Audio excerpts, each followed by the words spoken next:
آپ نیچر کے خلاف کیوں بولتے ہیں؟ یہ نیچر ہے، حلال جانوروں کا انسان کے لیے کھانا پینا یہ اللہ نے منع نہیں فرمایا.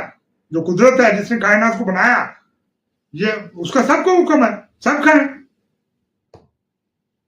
یہ ایسے سوال اٹھا دیتے ہیں ایسے ہی، جی نیچر کے خلاف نہیں ہم جا سکتے، یہ نیچر ہے، یہ اس کو اس طرح بنایا گیا. سورج کی روشنی جب سمندر کے پانیوں پر پڑتی ہے تو وہ بخارات بناتی ہے، وہ بخارات سفر کر کے پہاڑوں سے ٹکراتے ہیں، پہاڑوں سے ٹکرانے سے بادل بنتے ہیں، بادل بارشیں برساتے ہیں تاکہ ہماری زمین سیراب ہو. آج کل تو ہم نے ٹیوب ویل لگانے، الیکٹریسٹی آ گئی، موٹریں آ گئی، انسان کے بعد ٹیکنالوجی آ گئی، وہ فائدہ ہے. جب ٹیکنالوجی نہیں تھی، نیچر تھی، صرف نیچر تھی، تو ایسے ہی ہوتا تھا، آج بھی ایسے ہی ہوتا ہے. تو ہم کیا اس کو بدل سکتے ہیں کہ ہماری مرضی سے بارشیں ہوں، ہماری مرضی سے بخارات بنے، ہماری مرضی سے اس کو جدھر مرضی لے جائیں؟ ایسا نہیں ہو سکتا. یہ نیچر ہے، نیچرلی ایسا ہو رہا ہے. یہ نیچرلی ہے کہ ہم جانور کا گوشت کھانے کے بغیر نہیں رہ سکتے، ہمیں کیلری نہیں ملے گی، ہم جلدی ایکسپائر ہو جائیں گے. اگر ہم ہیلدی چاہتے ہیں ہماری ہیلتھ بنے تو اس کے لیے میٹ ضروری ہے. تو میٹ کے لیے حلال جانور، اس لیے قربانی سے دیکھیں میری بات سنیں، وہ کھانے پینے کے کام آتا ہے، غریبوں کی مدد ہوتی رہتی ہے.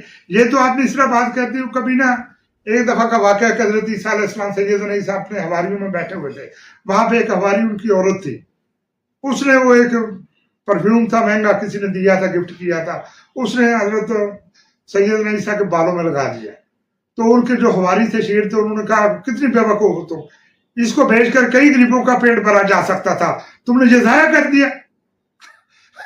یہ حکم تھا اللہ کی طرف سے، یہ حکم تھا سیدنا عیسیٰ کی طرف سے. تو سیدنا عیسیٰ مسکرائے تو انہوں نے آسا سے کہا کہ غریبوں کی مدد بھی ہوتی رہے گی.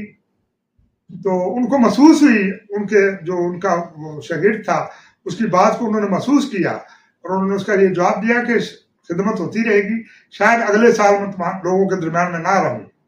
وہ ایک عقیدت میں لگا رہی تھی اس کے بالوں میں موبائل. بات یہ ہے کہ یہ قربانی دینا، ہم صرف اللہ سبحانہ وتعالیٰ کو خوش نہیں کرتے ہیں، انسان کو اس میں اپنا فائدہ ہے. لوگ کھاتے کھلا کھاتے پیتے ہیں، کوئی کسی کو بانٹ دیتا ہے، کسی کے پاس پیسے نہیں ہے وہ اس کو لائن میں بے شک کھڑا ہو اور رسوا ہو کر لے لیتا ہے، لیکن پیٹ تو بھرتا ہے.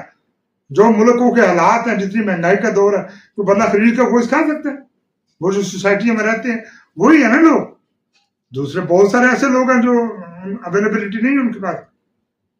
تو اس لیے یہ کوئی نہیں ہے کہ وہ صدقہ دے دیں، وہ مدد کر دیں، مدد تو ہوتی رہتی ہے، لیکن یہ ایک رسم ہے، اور رسم کے پیچھے بہت بہت بڑے ایلیمنٹس ہیں جو ڈیٹیل میں جاؤں تو شاید 2 گھنٹے لگ جائیں.